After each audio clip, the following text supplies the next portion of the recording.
Coffee Break Italian Season 1, Episode 29.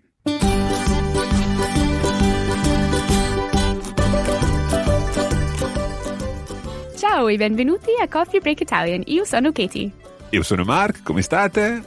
Io sono Francesca e ho freddo. Hai freddo? Sì. Poverina, l'inverno è arrivato in Scozia. Sì, e fa un freddo cane.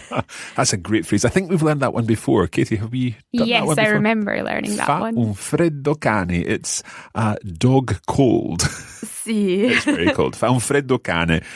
L'inverno è arrivato. L'inverno, what's l'inverno? Winter È arrivato? has arrived. Esatto. Winter has arrived here in Scotland, and it is indeed quite cold. And we hope that wherever you are, the weather is cold or hot or whatever you like. Anyway, we've got lots to get through in this episode of Coffee Break Italian. We're going to be reviewing some of the material from last time, and we've got lots of new material to cover. So let's stop beating about the bush and get straight on with today's episode. Sì, mettiamoci al lavoro.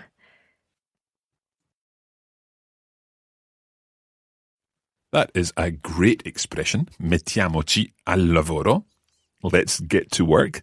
Let's put ourselves in motion and get on with the work, because we're talking about il lavoro still. We are going to do a little bit of review here. And first of all, let's think about this idea of, do you like your job? Katie, can you remember how you would ask that question? Do you like your job? Ti piace il tuo lavoro? Perfetto. Ti piace il tuo lavoro? So, do you like your job? Il tuo lavoro is your job. How would you say, I like my job? Mi piace il mio lavoro. Mi piace il mio lavoro, my job. Now, we looked at mi piace plus a noun in the idea of mi piace il mio lavoro, mi piace l'italiano, mi piace il gelato. What would that be? I like ice cream. Mm-hmm. So, mi piace plus a noun, but we also looked at mi piace plus a verb in the infinitive form. So, for example, I like to work here. How would we say that, Katie? Mi piace lavorare qui? Sì, vero. Mi piace lavorare qui. Okay, so qui being here. I like to do something. Or we could also translate it by saying I like doing something. I like reading, for example. Katie, can you remember that? Mi piace leggere? Sì, mi piace leggere. What about another one that we know you love? I like singing. Mi piace cantare. She's finally admitted it. She Sì, does actually. il momento della verità. Adoro cantare. Okay. So I like to do something, and Katie very well used there. Adoro, I love to do something. So we learned I love, I like, I don't like at all. We covered a number of things. So let's add one more expression in here, and that would be in my free time. Francesca, can you tell us how you would say in my free time? Nel mio tempo libero. So that's in my free time, but because it's a possessive thing, it's actually in the my free time. Nel, which is a contraction of in il. Sì. It becomes nel mio tempo libero, in my free time, nel mio tempo libero. Si potrebbe dire anche nel tempo libero. Sì, più in generale. General version, so nel tempo libero, in free time, or nel mio tempo libero, in my free time. Katie, using that phrase, could you say in my free time, I really like to swim? We'll give our listeners some time to think. And that's about enough time, I think. So, Katie, go for it. Nel mio tempo libero mi piace molto nuotare. Molto bene. Nel mio tempo libero mi piace molto nuotare. Okay, let's try in my free time. I love meeting my friends.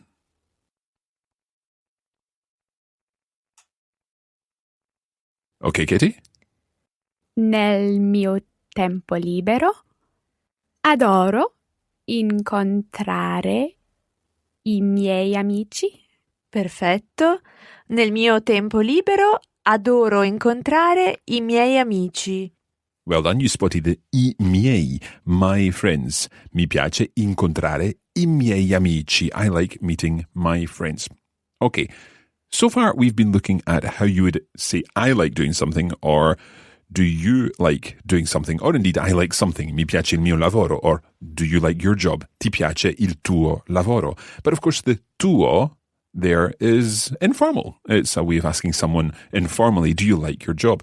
But we also may need to be in the situation where we're asking someone formally, do you like your job? And that is a little different. Francesca, can you let us know how you would say, do you like your job in a formal sense? Le piace il suo lavoro?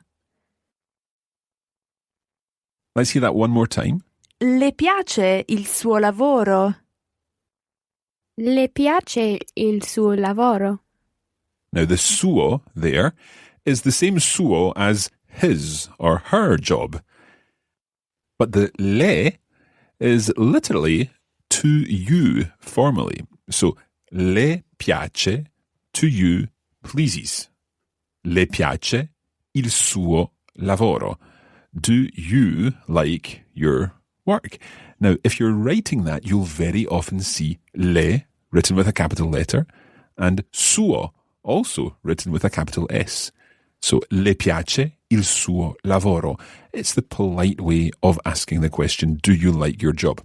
Katie, taking what you know already, can you now work out how you would say, do you like your company in a formal situation? Obviously, it's maybe not the question that you would ask someone you don't know. Do you like your company? But how would you ask it nonetheless? Le piace la sua azienda? Brava. Okay, le piace la sua azienda. And la sua, because azienda is feminine, singular. What about, do you like your holidays, for example, your vacations? Le piacciono le sue vacanze? Brava. Giusto? Le piacciono le sue vacanze? And finally, do you like your customers? Le piacciono i suoi clienti? Bravissima. Le piacciono i suoi clienti? And in each case, that capital S for all of those. Il suo, la sua, i suoi, and le sue. Okay? Mark, have we already learned how to say our? I think we may have covered it almost as a piece of vocabulary, but let's do it now. It's actually very straightforward because with our, so our job, it would be il nostro lavoro. Il nostro lavoro. Il nostro lavoro. And then any guesses as to what our company might be? I will guess. La nostra azienda? Sì, la nostra azienda. And what would our clients be, our customers? I nostri clienti? Sì, perfetto. I nostri clienti. And I'm going to guess that our holidays would be le nostre vacanze. Sì, giusto, le nostre vacanze. The perfect example of applying something that we've learned, 2 new words. So, il nostro, la nostra, i nostri, and le nostre for the different possessive adjectives here for our, depending on what gender and what number the particular thing is that we're describing. So, if il nostro is our, il nostro lavoro, our work, our job, what do you think il vostro lavoro might be, Katie? When you're talking about the plural? Exactly. So, il vostro lavoro, your work, talking to everyone, all of your work, il vostro lavoro, and then of course it goes, la vostra azienda, i vostri clienti, and le vostre vacanze.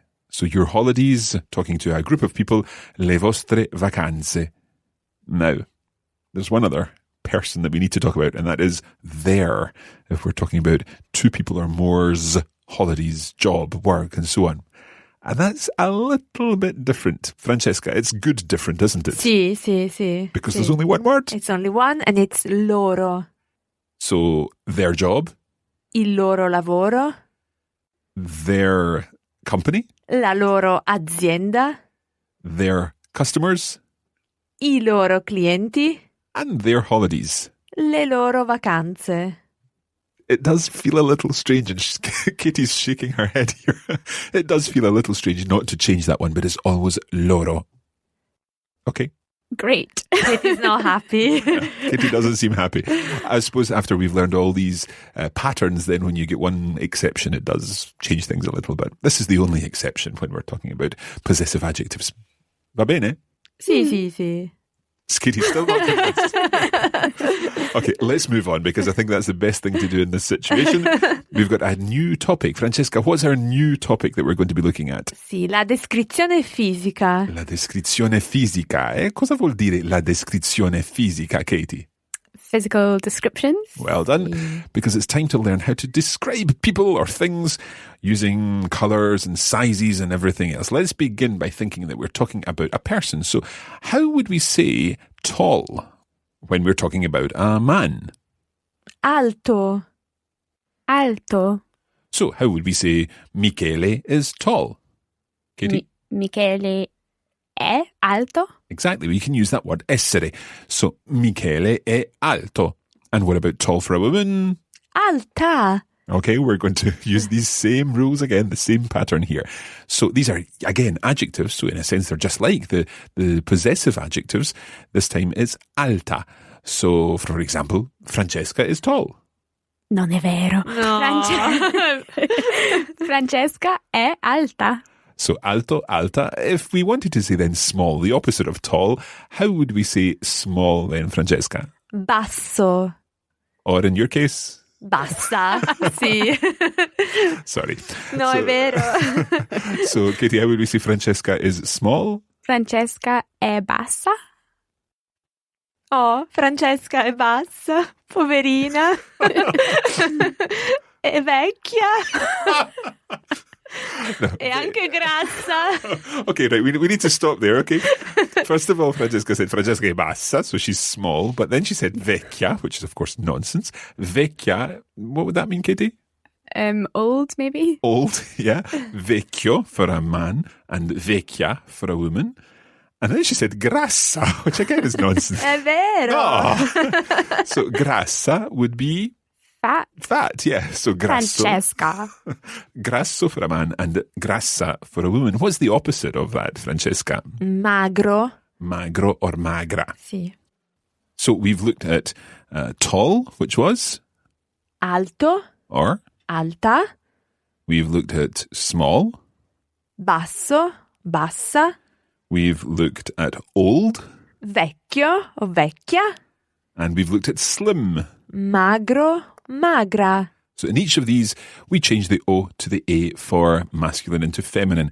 And of course, we could also talk about multiple people. So if we were talking about slim men, we would be talking about Uomini magri. magri being the masculine plural form of magro. So in this case, uomini, which are men, it's the plural of uomo, uomini magri. Slim men. What about, let's say, old women? Donne vecchie. Okay, maybe it's not the most polite way to talk about people, but donne vecchie, old women. Okay, vecchie, that's the feminine plural form of vecchio. Vecchio, vecchia, vecchi, vecchie. Sì. Okay. Mark, quick question for you. Mm-hmm. You said basso was small.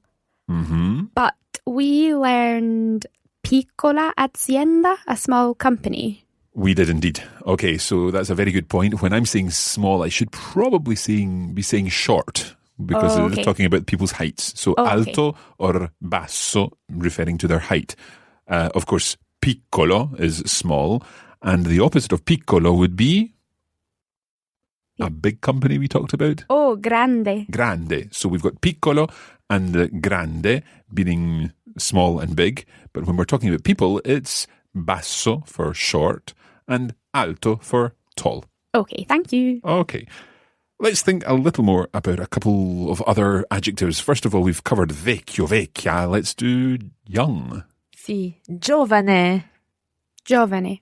Okay, now this one's interesting because it ends in an E, the letter E, giovane, and that means it doesn't change when we're talking about a male or a female. So, un uomo giovane Una donna giovane. A young man or a young woman. However, in the plural, it does change. We would talk about young men. Uomini giovani. And young women. Donne giovani. In both cases, it's giovani, okay, with an I, the letter I, giovani. Okay, so that's young. So we've done young, old, tall, short, fat, thin. What about beautiful and ugly? Another pair. Beautiful si dice bello. Which is something that we've come across before, of course. So bello. O bella. Or so bello for a man. Perhaps if we're describing a man, we would say handsome. Mark è bello. Oh, certo. O Katie è bella. So bello, bella. And if, of course, we were really talking about Mark, it would be the other word, which is brutto, which we've also heard before. Brutto meaning ugly. But we have heard that before in reference to two situations. Sì, il tempo, the weather. Oggi fa brutto. Fa brutto tempo. Sì. It's an ugly day today, not nice weather. And the other situation was? Una brutta tosse. Brava. Brava, Katie. Sì, una brutta tosse, an ugly cough. When you're off to the pharmacy to find something for your brutta tosse, for your ugly cough, your bad cough. So brutto, brutta. I think it sounds like quite an ugly word, to be honest. Sì. So another pair of words there, again, both ending in O in the masculine and A in the feminine. Brutto, brutta. And therefore, the plural forms would be? Brutti and brutte. Perfetto. And let's talk about bello. It's bello for masculine, bella for feminine. Now, for the feminine plural, it would be? Belle. Belle. And if we wanted to say, for example, the boys are handsome, then we could say I ragazzi sono Belli. belli. Brava. Okay. So we've got bello, brutto, beautiful or handsome and ugly. We've got tall and short. Alto, basso. We've got fat and thin. Grasso, magro. And then we also had old and young. Vecchio e giovane. Brava. There's another adjective as well. Sì. Brava. Brava is an interesting word because it means quite a lot of things. First of all, it's bravo, brava, bravi, brave. In our four different persons that we're talking about. But it means a lot of things. It means good, as in clever, in that sense. You know, you've done well to remember whatever it is, or you've done well to repeat something. Bravo, brava. Of course, that's where we get the word bravo in English. We're congratulating people. Bravo. Sì. But in Italian, obviously, we need to change that depending on who we're talking about. But bravo also means some other things. It could be, for example, someone who is very good at his or her profession. Ad esempio, un bravo dottore. So a skilled doctor, for example. Sì, o una brava insegnante. A skilled teacher. But it also can be used, for example, if a parent is talking to a child and describing them as a good boy or a good girl. Sì, like well brought up. Well brought up indeed. Good stuff. Okay, so that's bravo, brava, bravi, brave. Before we move on, let's think about how we would use these adjectives in a sentence. And we would use our verb essere for this. So, for example, we could say, the girl is tall and beautiful. La ragazza è alta e bella. La ragazza è alta e bella. Or, the boys are small and, let's introduce a new word, naughty. I ragazzi sono bassi e cattivi. Cattivi. So that's the word for naughty. It's the opposite of bravi, in a sense. Sì, bravo, cattivo. Cattivo, cattiva, cattivi, cattive. Sì. Okay?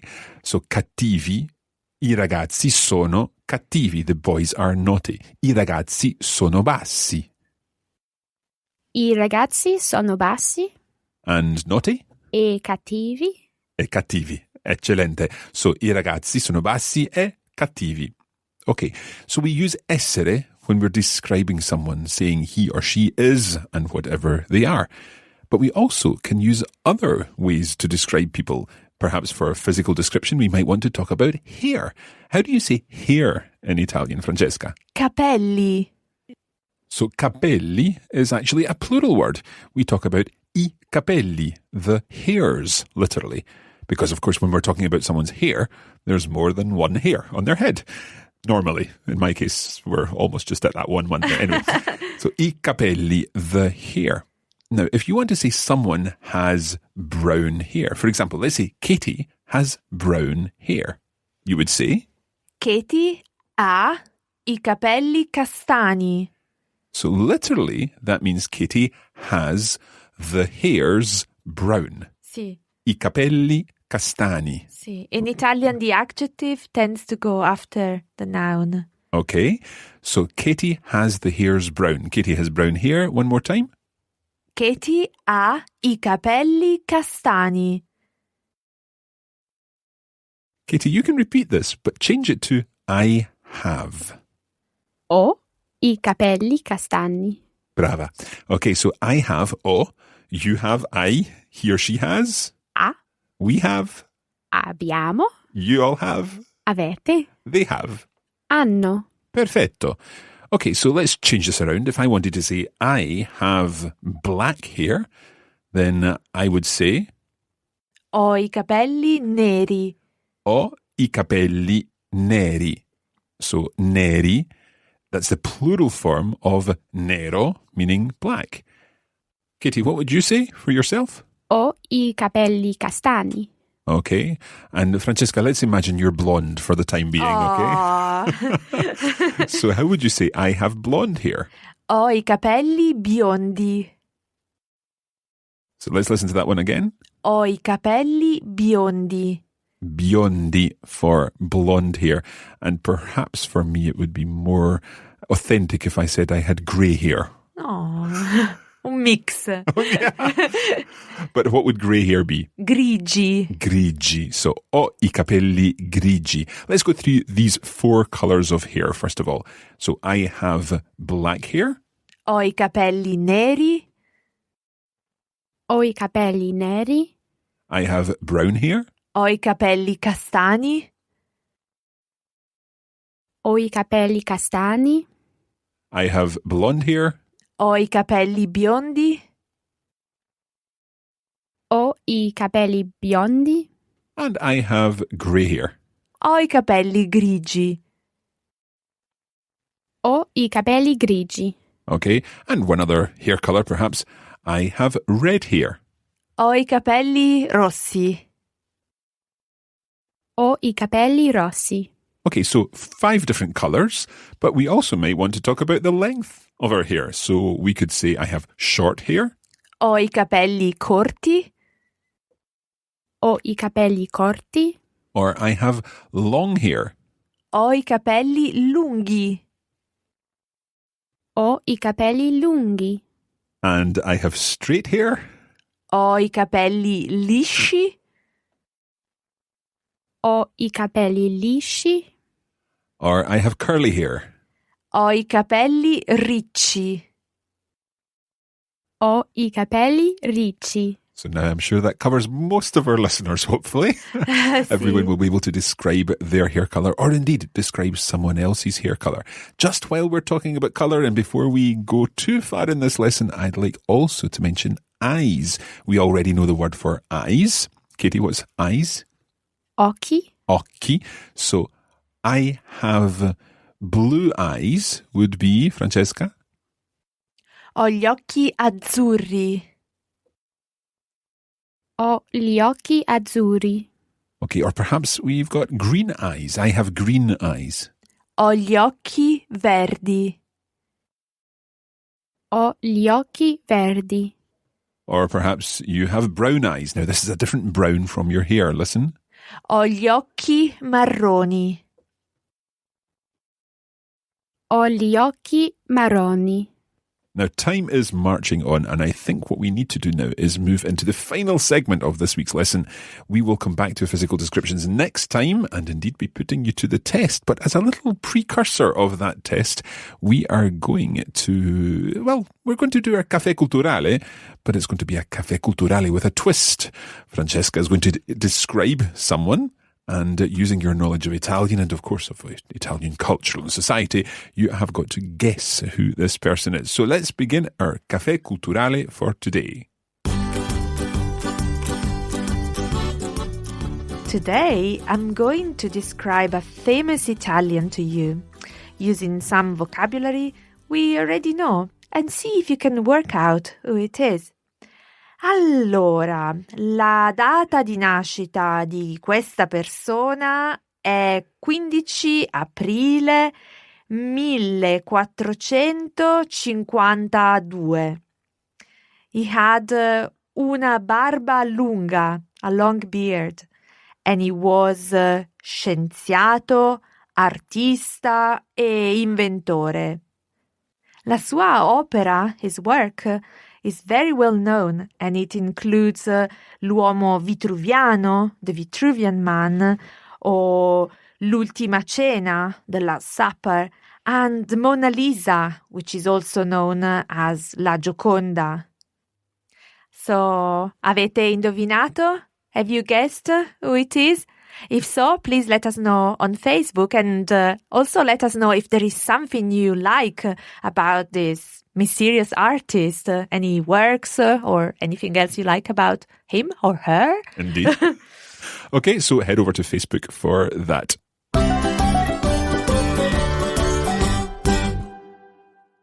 And that is where we're going to leave Coffee Break Italian for this episode. We've covered quite a lot today, and hopefully you'll get the chance to practice the words and phrases that you've learned very soon. In fact, why not head over to Facebook, post a photo of yourself, and describe yourself. You can say what your job is, and you can also describe yourself, your hair, your physical description using your Italian that you've learned so far. And you can also get bonus phrases in our premium materials, which include notes, videos, and bonus audio lessons as well. And you can find out all about that at coffeebreakitalianplus.com. And if you are on Twitter, don't forget we are at Learn Italian. Okay, so hopefully you'll head over to one of our social media areas, be it Twitter, be it Facebook, and practice your Italian. And of course, there's lots more bonus material in our premium materials, as Katie has mentioned. That is all for this week. È tutto per oggi. Grazie molte e arrivederci. A presto, ciao! Grazie, ciao!